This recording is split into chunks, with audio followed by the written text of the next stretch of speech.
જય શ્રી કૃષ્ણ દર્શક મિત્રો, મારી યુટ્યુબ ચેનલ અમૃતવાણીમાં આપ સૌનું હાર્દિક સ્વાગત છે। આજે આપણે આ વિડીયોમાં સાંભળીશું વેદવ્યાસ રચિત હરિવંશ પુરાણની કથા। આ હરિવંશ પુરાણ નિત્ય સાંભળવાથી શ્રેષ્ઠ સંતાનની પ્રાપ્તિ થાય છે। એ ઉપરાંત ધન, વૈભવ, દીર્ઘાયુ, આરોગ્ય, ઉત્તમ ભાગ્ય, સન્માન, યશ, કીર્તિ અને ગૌરવ મેળવે છે। હરિવંશ પુરાણનું શ્રવણ કરી મનુષ્ય 10 આગલા અને 10 પાછલા સર્વે પિતૃઓનો ઉદ્ધાર કરે છે, જેના શ્રવણ માત્રથી મનુષ્ય સર્વે પાપોમાંથી મુક્ત થાય છે। પુત્ર વિનાના ને પુત્ર, નિર્ધન ને ધનની પ્રાપ્તિ થાય છે। નરમેઘ અને યશ્વમેઘ યજ્ઞો કરવાથી મનુષ્યને જે ફળની પ્રાપ્તિ થાય છે તેને તે પામે છે। હરિવંશ પુરાણ બહુ મોટું હોવાથી તેને આપણે વિભાગોમાં વિભાજિત કરીશું। જો આપને મારો વિડીયો પસંદ આવે તો ચેનલને લાઈક, શેર અને સબસ્ક્રાઇબ કરો, જેથી નવા આવનારા વિડીયોના નોટિફિકેશન તમને મળતા રહે અને મારા વિડીયો આપ સુધી તુરંત પહોંચી શકે। ધન્યવાદ। ભાગ 16 ની અંદર આપણે બાણાસુર આખ્યાન, ઓખાહરણ, ઓખાને વરદાનનો લાભ અને ઉષાને સ્વપ્ન દર્શનની કથા સાંભળીશું। બાણાસુર આખ્યાન, ઓખાહરણ। હે ઋષિઓમાં શ્રેષ્ઠ તપસ્વી, મેં તમારા મુખેથી શ્રી કૃષ્ણના અમાપ કર્મોનું વર્ણન સાંભળ્યું। તમે પ્રથમ બાણાસુરના વિષયમાં જે ચર્ચા કરી હતી તેનું વિસ્તારથી શ્રવણ કરવાની ઈચ્છી રહ્યો છું। જન્મેજય બોલ્યા કે હે બ્રાહ્મણ, તે મહાઅસુર હોવા છતાં દેવાધિદેવ શિવના પુત્ર ભાવને શી રીતે પ્રાપ્ત થયો કે જેથી ભગવાન શિવે સ્વયં તેની રક્ષા કરી અને તેના સહવાસમાં રહેનારા ગણો સહિત ભગવાન સ્કંદે પણ તેનું રક્ષણ કર્યું હતું। બળવાન બલિનો પુત્ર પોતાના 100 ભાઈઓમાં શ્રેષ્ઠ હતો અને તે સેંકડો ત્રુવ્યાસ્ત્ર ધારણ કરીને શસ્ત્ર ભુજાઓ વાળો હતો। પણ હમણાં તમે બાણાસુરને ઉદ્દેશીને જે પહેલા કહ્યું છે તે હું સાંભળવા ઈચ્છી રહ્યો છું। ભગવાન શિવે તેનું રક્ષણ કર્યું હતું, એટલું જ નહીં પણ એ બાણાસુર ગણો સહિત એવા કાર્તિકેય સાથે જ સહવાસ પામ્યો હતો। બલિરાજાને 100 પુત્રો હતા। બાણાસુર તેમાં જ્યેષ્ઠ પુત્ર હતો। તેની ચોપાસ સેંકડો મહાબળવાન અને વિશાળ દેહધારી યોદ્ધાઓ વીંટળાયેલા રહેતા હતા, છતાં શ્રી કૃષ્ણે બાણાસુરને યુદ્ધમાં શી રીતે પરાજિત કર્યો હતો? બાણાસુર આવેશયુક્ત હોય, યુદ્ધની ઈચ્છા ધરાવતો હતો, તો પછી તેણે જીવતો શા માટે છોડ્યો હતો? વૈશંપાયન બોલ્યા કે હે જન્મેજય, બાણાસુર અને શ્રી કૃષ્ણના ભયાનક યુદ્ધમાં શિવ તથા કાર્તિકેયનો પણ સહારો હતો। આમ છતાંય રણમાં પોતાના વખાણ કરનાર બાણાસુરને જીત્યો હતો અને અંતે તેને જીવિત છોડ્યો હતો। બાણાસુરને શિવે જે રીતે વરદાન આપ્યું હતું કે હંમેશા પોતાની નજદીક જ રહેવાનું તેને વચન આપ્યું હતું તથા પોતાના ગણોના નાયકનું પદ પણ આપ્યું હતું। એકવાર કાર્તિક સ્વામી રુદ્રનું આરાધન કરી રહ્યા હતા, ત્યારે એ જોઈને મહાઅસુર બાણાસુર અતિ વિસ્મય પામ્યો હતો। તેને પણ ઉગ્ર તપ કરવાનું મન થયું હતું। રુદ્રનું આરાધન કરવા માટે તથા હું પણ શિવનો પુત્ર થાવ એવો સંકલ્પ તેણે કર્યો હતો। પછી તેને કઠોર તપ કરીને પોતાના શરીરને ક્ષીણ કરી નાખ્યું અને હું પોતે જ મોટો તપસ્વી છું એવી આત્મશ્લાઘા કરવા માંડી હતી। તેના તપથી ભગવાન શંકર પ્રસન્ન થયા હતા અને બાણાસુરને કહ્યું હતું કે માંગ માંગ, તું માંગે તે હું આપવાને તૈયાર છું। તારા તપથી હું અતિ પ્રસન્ન થયો છું। બાણાસુરે કહ્યું કે હે ત્રિનેત્રધારી, હે પ્રભુ, જો તમે મને વરદાન આપો તો હું ઉમાદેવીનો પુત્ર થવા ઈચ્છું છું। આ સાંભળીને શિવે તથાસ્તુ કહ્યું અને પાર્વતીને કહ્યું કે આ બાણાસુરને તમે કાર્તિક સ્વામીના નાના ભાઈ તરીકે સ્વીકારો। એ તમારો પુત્ર છે, એનો તમે સ્વીકાર કરો। કાર્તિક સ્વામી અગ્નિથી ઉત્પન્ન થયા છે, પરંતુ શોણિતપુરમાં જ તેમનું આ રીતે પ્રાગટ્ય થયું છે। તે જ પ્રદેશમાં આ બાણાસુરનું શહેર હશે। એ શહેર પણ શોણિતપુર તરીકે પ્રખ્યાત થશે। વળી એ શહેરને હું પોતે ચારે બાજુથી રક્ષણ કરીશ, તેથી તેના પર કોઈ શત્રુ ચડાઈ કરી શકશે નહીં। શિવે આમ કહ્યું પછી બાણાસુર એ શહેરમાં વસવા લાગ્યો અને સઘળા દેવોને અતિ ક્ષોભ પમાડીને રાજ્ય ચલાવતો હતો। પછી તો એ બાણાસુર અતિ ગર્વિષ્ઠ બન્યો અને પોતાના 1000 હાથો વડે દેવોના સમૂહોને લેશ પણ ગણકારતો ન હતો અને તે હંમેશા યુદ્ધની ઈચ્છા સેવતો હતો। કાર્તિક સ્વામીએ બાણાસુર ઉપર પ્રસન્ન થઈને અગ્નિ સમાન તેજસ્વી એક ધ્વજ અને પ્રદીપ્ત તેજવાળો એક મોર વાહન તરીકે તેને આપ્યો હતો। શિવના તેજસ્વી દેવો, ગંધર્વો, યક્ષો અને સર્પો પણ તેની સામે યુદ્ધ કરવાને ઉભા રહ્યા ન હતા। આમ સદાયે શિવથી રક્ષિત હોવાથી તે ઘમંડથી છકી ગયો હતો। તે હંમેશા યુદ્ધ શોધ્યા કરતો હતો। અંતે એક દિવસ તે શિવ પાસે ગયો। ભગવાન શિવને પ્રણામ કરીને કહ્યું કે હે ભગવાન, મેં તમારા આશ્રયથી મદ અને બળના અભિમાનને કારણે સાધ્ય દેવો સહિત અને મરુત ગણો સહિત દેવોને અનેક વાર જીત્યા છે. તેથી તેઓ પરાજયથી ખૂબ જ ત્રાસી ગયા છે અને મારો પરાજય કરવાને નિરાશ બન્યા છે. આથી હવે યુદ્ધથી નિરાશ થયો છું. હવે હું યુદ્ધ વિના જીવવું વ્યર્થ છે. માટે કોઈ મારી સામે યુદ્ધ કરવાને આવશે કે નહીં તે મને બતાવો. હે પ્રભુ, મને યુદ્ધ વિના ક્યાંય ચેન પડતું નથી. તમે મારા ઉપર પ્રસન્ન થાઓ અને મને યુદ્ધ મળે તેવું કરો. ત્યારે ભગવાન શિવ બોલ્યા કે હે દાનવ, તારી પાસે જે પ્રકારે યુદ્ધ પ્રાપ્ત થશે તે પ્રકારને તું ધ્યાનથી સાંભળ. હે દાનવ, તારો આ ધ્વજ પોતાને સ્થાને જ સ્થાપિત થયો હશે, છતાં જ્યારે તેનો ભંગ થશે ત્યારે તને યુદ્ધ પ્રાપ્ત થશે. ભગવાન શિવનું આવું બોલવું સાંભળીને બાણાસુર રાજીનો રેડ થઈ ગયો અને અનેક વાર હસ્યો. તેના મુખ ઉપર પ્રસન્નતાની આભા ફરી વળી. પછી તેણે શિવને દંડવત પ્રણામ કરીને કહ્યું, બહુ સારું થયું કે મેં 1000 હાથ કર્યા છે, તે વ્યર્થ નહીં જાય. આમ કહીને તેના નેત્રો હર્ષ અશ્રુથી ભરાઈ ગયા અને બાણાસુરે 500 અંજલિથી શિવનું પૂજન કર્યું અને ધરતી ઉપર લાંબા થઈને દંડવત પ્રણામ કર્યા. ત્યારે ભગવાન શિવ બોલ્યા કે હે મહાબાહુ, ઉઠ, ઊભો થા. તું તારા 1000 હાથો અને તારા કુળને યોગ્ય એવું અનુપમ મોટું યુદ્ધ પ્રાપ્ત કરીશ.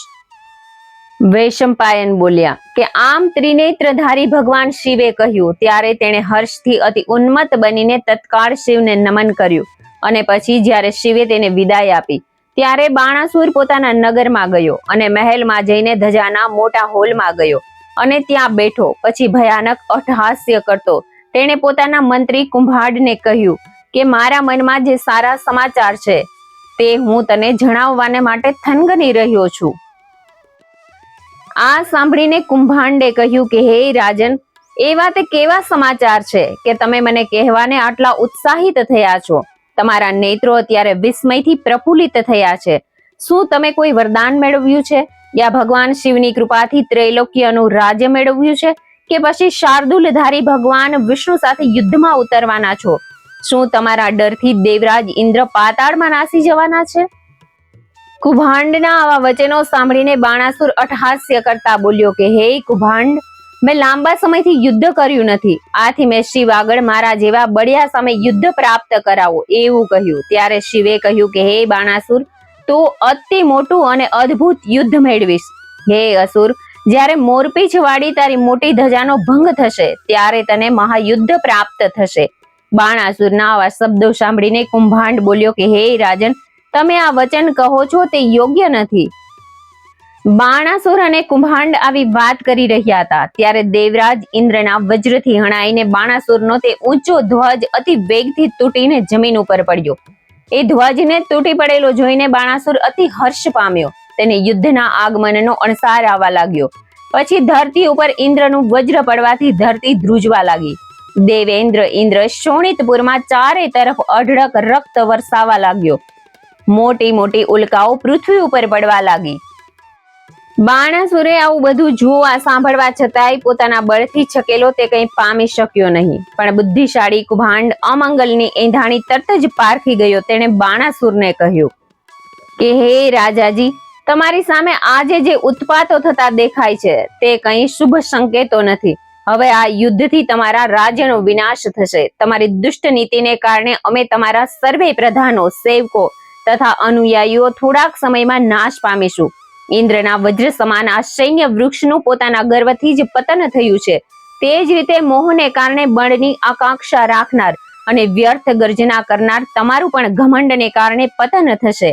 ભગવાન શિવની કૃપાથી તમે ત્રિલોક્યનો વિજય મેળવ્યો છે, પણ હવે ગર્વને કારણે તમારો અવશ્ય વિનાશ થતો જણાય છે. તેથી તો તમે યુદ્ધ માટે તડપી રહ્યા છો. કુંભાંડના વચનો પર ગર્વિષ્ઠ બાણાસુરે જરા પણ ધ્યાન આપ્યું નહીં. પણ તે તો એટલો ઉત્સાહિત થઈ ગયો કે તે દાનવ સ્ત્રીઓ સાથે મદિરાપાન કરવાને ચાલ્યો ગયો. બીજી બાજુ કુંભાંડ ભાવિના અંધકાર ભર્યા વાદળો આવતા જોઈને અત્યંત ચિંતિત હતો. તે રાજ મંદિર તરફ ગયો અને વિચારવા લાગ્યો કે રાજા મહાસુર પ્રમાદી અને દુષ્ટ બુદ્ધિનો થયો છે. તે વિભાના ઉન્માદમાં યુદ્ધ ઝંખે છે, પણ મદથી છકી ગયેલાઓના યુદ્ધના પરિણામો તે જાણતો નથી. આ ઉત્પાતોથી જે ભય જણાય છે તે મિથ્યા થનાર નથી. છતાં આ સર્વે ઉત્પાતોનું દર્શન મિથ્યા થાય તેમ છે. કેમ કે અહીં ત્રિનેત્રધારી શિવ અને પરાક્રમી કાર્તિક સ્વામી સાક્ષાત બિરાજે છે. તેથી અમારો આ દોષ ઉત્પન્ન થઈને પણ કદાચ પરાજય પામે, નિષ્ફળ પામે એવી શક્યતા છે. ભગવાન શિવને કાર્તિક કરતા પણ બાણાસુર અતિ પ્રિય છે, પણ તેણે ગર્વિષ્ઠપણાથી પોતાના વિનાશ માટે જ ભગવાન શિવ પાસે યુદ્ધરૂપી વરદાન માંગ્યું છે અને યુદ્ધને કારણે જ બાણાસુર લાલચુ રહે છે. તેથી અંતે તો મરવાનો છે જ. જો કદાચ શ્રીહરિને આગળ કરીને ઇન્દ્ર વગેરે દેવોને યુદ્ધ માટે પ્રાપ્તિ થશે તો શિવના હાથે જ બધું બરાબર થઈ જશે. કેમ કે શિવ અને કાર્તિકેય સામે યુદ્ધ કરવાને કોણ તૈયાર થશે? એ બંને દેવો બાણાસુરને મદદ માટે હંમેશા તૈયાર હોય છે અને શિવનું વરદાન કોઈ કાળે મિથ્યા થાય નહીં. આથી સર્વે દાનવોનો નાશ, મહાભયંકર યુદ્ધ અવશ્ય થશે જ. આ તત્વાર્થને જાણનારો બાહોશ કુંભાંડ ખૂબ જ ચિંતિત હતો. ઓખાને વરદાનનો લાભ. હે જન્મેજય, એકવાર ભગવાન શિવ ગંગા કિનારે દેવી પાર્વતી સાથે ક્રીડા કરવાને ગયા હતા. ત્યારે ત્યાંનું વાતાવરણ અતિ આહલાદક હતું. સમગ્ર આકાશ સુગંધથી મધમધતું હતું. સહસ્ત્ર વાદ્યોથી મધુર ધ્વનિની સાથે અપ્સરાઓનું મનોહર ગીત શિવ સાંભળતા હતા. ત્યારે ભગવાન શિવે પુષ્પમાળા તથા લાલ વસ્ત્રો ધારણ કર્યા હતા. આથી શિવનું શરીર અતિ સુંદર ભાસતું હતું. પછી ગાંધર્વો તથા અપ્સરાઓએ દેવાધિદેવ શિવનું પૂજન પણ કર્યું હતું. પછી ચિત્રલેખા નામની અપ્સરા દેવી પાર્વતીનું સ્વરૂપ ધારણ કરીને ભગવાન શિવને પ્રસન્ન કરવા લાગી. ત્યારે પાર્વતીજી પ્રસન્ન થઈને ખૂબ જ હસ્યા હતા. અપ્સરાઓના સમૂહો પણ આ રીતે શિવને પ્રસન્ન કરતી ચિત્રલેખાને જોઈને આનંદ અનુભવતા હતા. બીજી બાજુ પાર્વતીની યાજ્ઞાથી શિવના પાર્ષદો પણ અવનવી વેશભૂષા ધારણ કરીને ત્યાં ક્રીડા કરતા હતા. આ બધું નિહાળીને પાર્વતી દેવી અને અન્ય અપ્સરાઓ મોટેથી ખડખડાટ હાસ્ય કરવા લાગી હતી. યાની ચિત્રલેખા અપ્સરાના મોટા ઘમંડને તોડવા માટે સર્વ અપ્સરાઓએ પાર્વતીનું રૂપ ધારણ કર્યું હતું અને સૌ પાર્ષદોએ ચિત્રલેખાને ભ્રાતિ પેદા કરવા માટે શિવનું રૂપ લીધું હતું. પછી તો ત્યાં આનંદ કિલોલ થયો. ભગવાન શિવ પણ મનોમન ખૂબ જ હર્ષ પામ્યા હતા. ત્યારે બાણાસુરની પુત્રી ક્રોધિત ઉષા શિવને નદી ઉપર જઈને પાર્વતી માતા સાથે ક્રીડા કરતા નિહાળી રહી હતી. ત્યારે ભગવાન શિવે પાર્વતીને પ્રસન્ન કરવા માટે વિવિધ રૂપ ધારણ કર્યું હતું. આથી તે અતિ સુંદર દેખાઈ રહ્યા હતા. તે સમયે પાર્વતીની નજીક જઈને ઉષાએ મનોમન એવો મનોરથ કર્યો કે આ પાર્વતીજી સાચે જ ધન્યવાદને લાયક છે.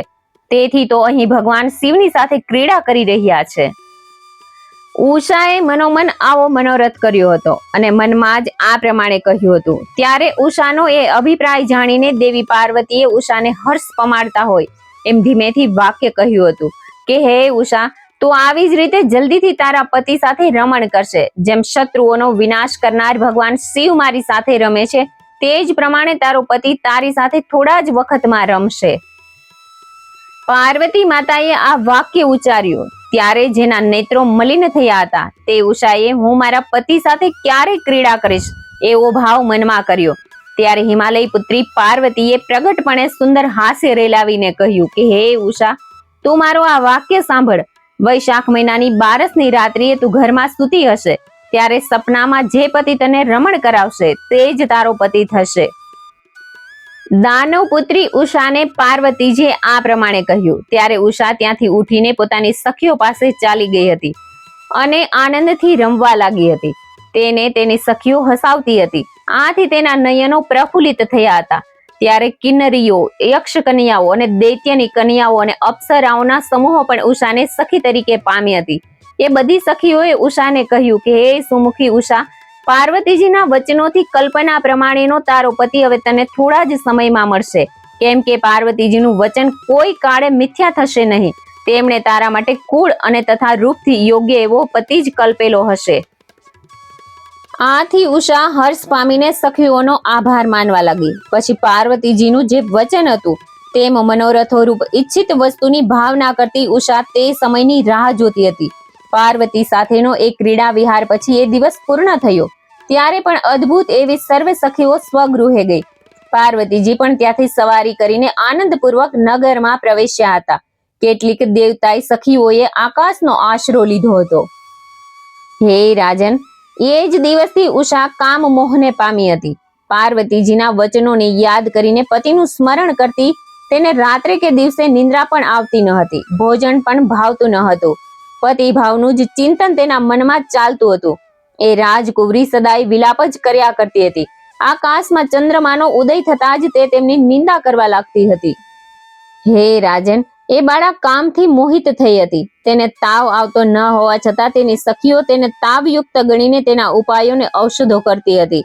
તેના દિલ ઉપર ચંદનનો લેપ કરતા તો વધારે સંતાપ પમાડતું હતું.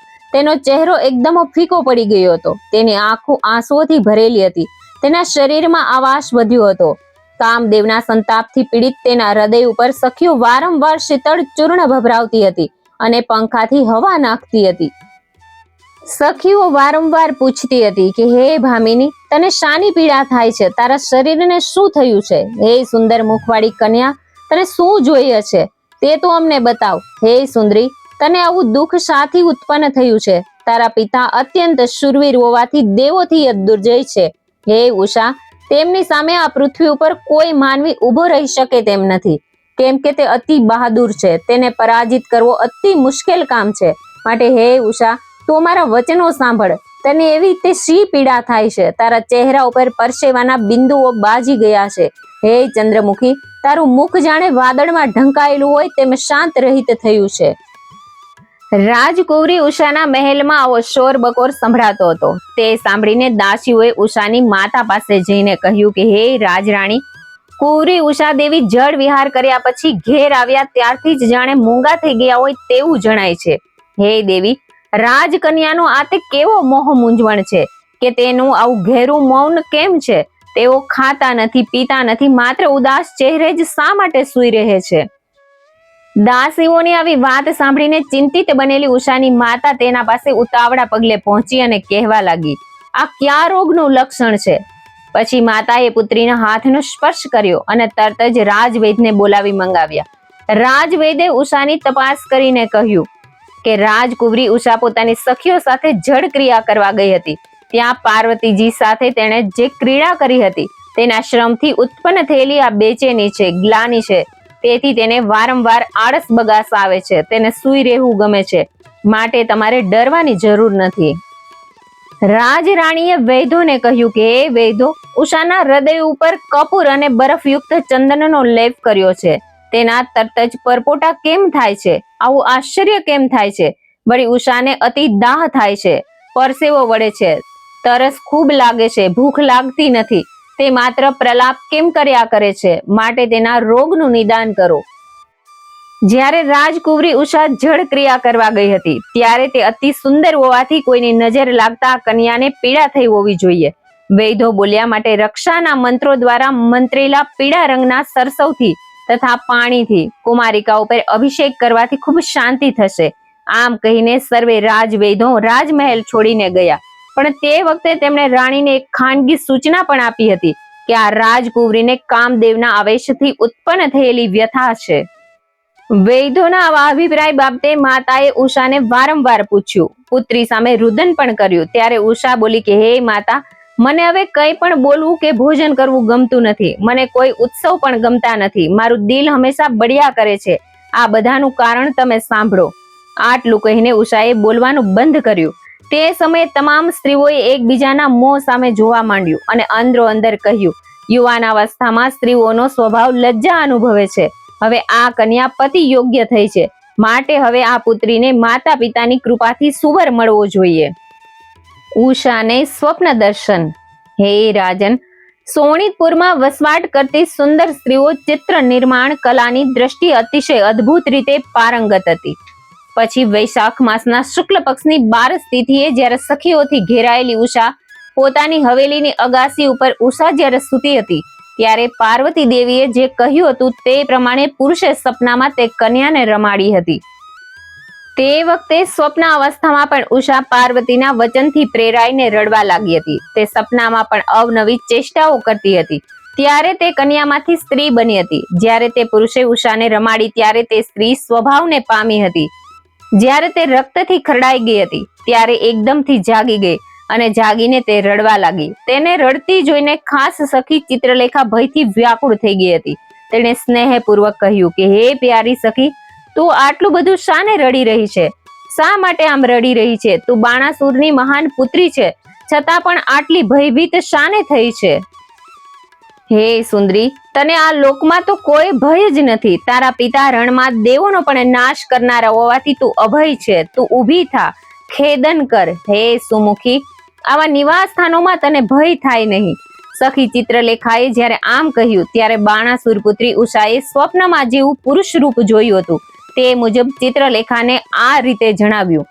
હું સતી સાધ્વી સહચારી કન્યા છું, છતાં આ રીતે સપનામાં મને ભોળવીને લોહી લુહાણ કરી છે, તો હવે હું જીવવાનો સો ઉત્સાહ રાખું.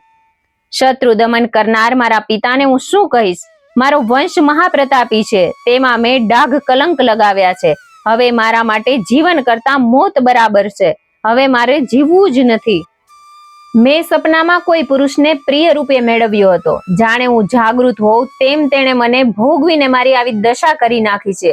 મને ક્યાં પુરુષે આવી કરી નાખી? હું કુંવારી હોવા છતાં ક્યાં પુરુષે મને નારી બનાવી દીધી? હવે મને જીવવાની જરા પણ ઈચ્છા જ નથી. મારા કુળને કલંક લગાવ્યું છે. હવે મને કોઈનો આશ્રય નથી. મારા જેવી કન્યા આ રીતે કલંકીની થઈને જીવી શકશે નહીં. ઉષાઓ વિલાપ કરવા લાગી. તે અનાથની જેમ રુદન કરતી હતી. આથી સર્વ સખીઓની હાલત બેભાન જેવી થઈ ગઈ હતી. તે સર્વે રડતા રડતા ઉષાને કહેવા લાગી કે હે દેવી, દુષ્ટને કે અદુષ્ટ મનને લીધે જે કંઈ શુભ અશુભ કરાય છે તે જ શુભ કે અશુભ લેખાય છે. હે સુંદરી ઉષા, તારું મન તો જરા પણ દુષ્ટ નથી, તેથી તે મનથી અશુભ કર્યું જ નથી. હે ભાગીની, દેવ યોગથી તું બળાત્કારે ભોગવાય છે, અને તે પણ સપનાના યોગથી. તેથી તારા વ્રતનો લોપ થયો જ નથી. હે દેવી, વ્યભિચારથી તારો કંઈ જ અપરાધ થયો નથી. સપનામાં થયેલો દોષ મનુષ્ય લોકમાં દોષ હોઈ શકે જ નહીં.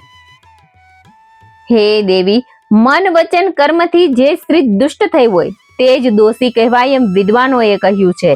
હે બીકણ નારી, તારું મન તો કોઈ પણ રીતે વિચલિત થયેલું દેખાતું જ નથી, તો પછી તને દોષિત કેમ કહી શકાય? તું બ્રહ્મચારિણી જ છે, સાધ્વી, શુદ્ધ ભાવવાળી તથા શુદ્ધ હૃદયવાળી છે. તું સૂતી હતી ત્યારે સ્વપ્ન અવસ્થામાં આ અવસ્થાને પામી, તેથી તારા ધર્મનો લોપ થયો નથી. જેનું મન પ્રથમ દુષ્ટ થયું હોય અને પછી જેણે કર્મથી પાપ કર્મ જાણી જોઈને કર્યા હોય તેને જ ઋષિઓ અસિત કહે છે. તું ઉત્તમ કુળમાં જન્મી છે, રૂપ સંપન્ન છે, બ્રહ્મચારિણી છે, છતાં સ્વપ્ન અવસ્થામાં આવી દશાને પામી છે. તેથી સાબિત થાય છે કે કાળ મહાન છે. જે કાળે જે બનવાનું હોય છે તે બનવા કાળ બને જ છે. સખીઓએ આ બધું કહેવા છતાં ઉષા તો રડતી જ રહી. ત્યારે કુંભાંડ પુત્રી ચિત્રલેખાએ તેને કહ્યું કે મેં આ વાક્ય સાંભળ્યું છે, તેને તું યોગ્ય રીતે સત્ય સમજીને સાંભળ. હે ઉષા, તું જ્યારે તારા પ્રિય પતિનો વિચાર કરતી હતી ત્યારે પાર્વતી દેવીએ ભગવાન શિવની સામે તને વચન કહ્યું હતું. તેને હે ભામિની તું યાદ કર. વૈશાખ સુદ બારસની રાત્રિએ તું જ્યારે હવેલીમાં સૂતી હોઈશ ત્યારે તું સપનામાં રુદન કરતી હોઈશ, ત્યારે તને જે પોતાની સ્ત્રી રૂપે ભોગવશે તે જ શુરો પુરુષ તારો પતિ અવશ્ય થશે, જે શત્રુ વિનાશક છે. આમ તને પાર્વતી માતાએ પ્રસન્ન થઈને કહ્યું હતું. તેને તું યાદ કર. તેમનું વચન ક્યારેય મિથ્યા થનાર નથી. તો પછી હે ચંદ્રમુખી, આ શું છે? તું આવી રીતે રુદન શા માટે કરે છે? ઉષાને આ પ્રમાણે ચિત્રલેખાએ જ્યારે કહ્યું ત્યારે તેને પાર્વતી આપેલ વચન યાદ આવ્યું અને પછી તેનો શોક દૂર થયો અને કહેવા લાગી કે હે ભામિની, ભગવાન શિવ જ્યારે ક્રીડા કરતા હતા ત્યારે પાર્વતીએ મને જે વચન કહ્યું હતું તે મને હવે યાદ આવે છે. તેના કહેવા પ્રમાણે જે મેં અગાશીમાં અનુભવ્યું છે, પાર્વતી માતાએ જો એ જ મારો પતિ કહ્યો છે તો હવે મારે કયા પ્રકારે એને જાણવો જોઈએ? માટે જે કરવાનું હોય તે તું કર. ઉષાએ આમ કહ્યું ત્યારે કુંભાંડની પુત્રી ચિત્રલેખા અર્થતંત્રમાં અતિ વિદ્વાન હોય અને કહેવા લાગી કે હે દેવી, તેનું કુળ જાણવામાં નથી, યા તેની કીર્તિ યા પુરુષાર્થ વિશે કોઈ જ કંઈ જાણતું નથી. તો આ શું છે કે જેથી આટલી બધી તું મોહિત થઈ ગઈ છે?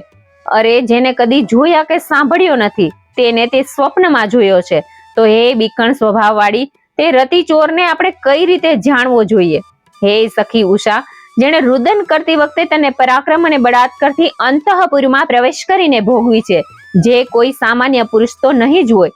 જે તારા લોક વિખ્યાત નગરમાં જબરજસ્તીથી પ્રવેશ્યો હતો તે એકલો પુરુષોનો સંહારક હોવો જોઈએ. જે આદિત્યો, વસુઓ, રુદ્રો અને 2 અશ્વિની કુમારો ભયંકર પરાક્રમી ગણાય છે, તે પણ શોણિતપુરમાં પ્રવેશવાને યોગ્ય નથી. છતાં જે અહીં પ્રવેશ્યો હતો તે સર્વે દેવો કરતા ચડિયાતો હોવો જોઈએ.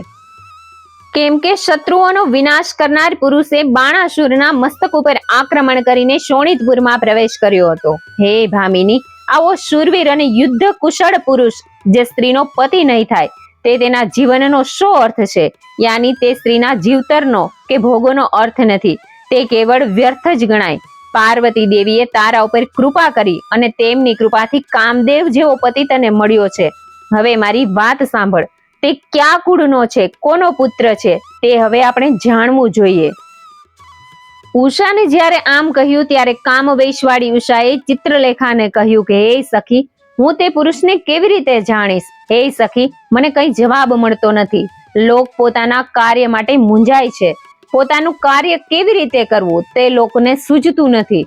માટે જે પ્રમાણે જીવિત રહી શકું તે પ્રમાણે તું જ ચિંતન કર.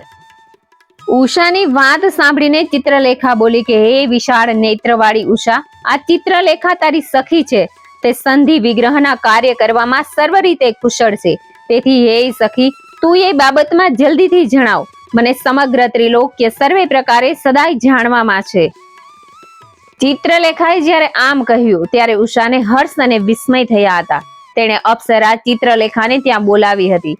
બે હાથ જોડી દીન ભાવે ઉષાએ તેને સપનાના બનાવ વિશે કહ્યું કે હે સખી, તું મારા અંતિમ વચન હવે સાંભળ.